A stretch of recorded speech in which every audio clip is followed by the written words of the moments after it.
Rajkot civil હોસ્પિટલમાંથી એક શખ્સ ઝડપાયો। સિવિલ હોસ્પિટલની સિક્યુરિટી એજન્સીએ લથડિયા ખાતો શખ્સ જેને ઝડપી પાડ્યો। સિક્યુરિટી જેવા કપડાં પહેરીને સિવિલમાં તે પહોંચ્યો હોવાનો આરોપ છે। શખ્સ પાસેથી ચાકુ અને 2 દેશી દારૂની પોટલીઓ પણ મળી આવી હોવાનો આરોપ। હાલ તો સિવિલ હોસ્પિટલની સિક્યુરિટીએ શખ્સને પકડી પોલીસને સોંપ્યો છે। ત્યારે સ્વાસ્થ્ય વીમા જે અલગ-અલગ જે ઘટનાઓ છે તે સામે આવી રહી છે। આજે એક શખ્સ છે કે જે સિક્યુરિટી ગાર્ડના પહેરવેશમાં ત્યાં લથડિયા ખાતો આવે છે। આ સમગ્ર મામલે તેને પકડી પાડવામાં આવ્યો છે અને પોલીસને સોંપવામાં આવ્યો। રાજકોટ સિવિલ હોસ્પિટલમાંથી એક શખ્સ ઝડપાયો। સિવિલ હોસ્પિટલની સિક્યુરિટી એજન્સીએ લથડિયા ખાતો શખ્સ જેને ઝડપી પાડ્યો। સિક્યુરિટી જેવા કપડાં પહેરીને સિવિલમાં તે પહોંચ્યો હોવાનો આરોપ છે। શખ્સ પાસેથી ચાકુ અને 2 દેશી દારૂની પોટલીઓ પણ મળી આવી હોવાનો આરોપ।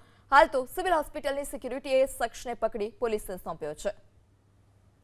ત્યારે સ્વાસ્થ્ય વીમા જે અલગ-અલગ જે ઘટનાઓ છે તે સામે આવી રહી છે। આજે એક શખ્સ છે કે જે સિક્યુરિટી ગાર્ડના પહેરવેશમાં ત્યાં લથડિયા ખાતો આવે છે। આ સમગ્ર મામલે તેને પકડી પાડવામાં આવ્યો છે અને પોલીસને સોંપવામાં આવ્યો।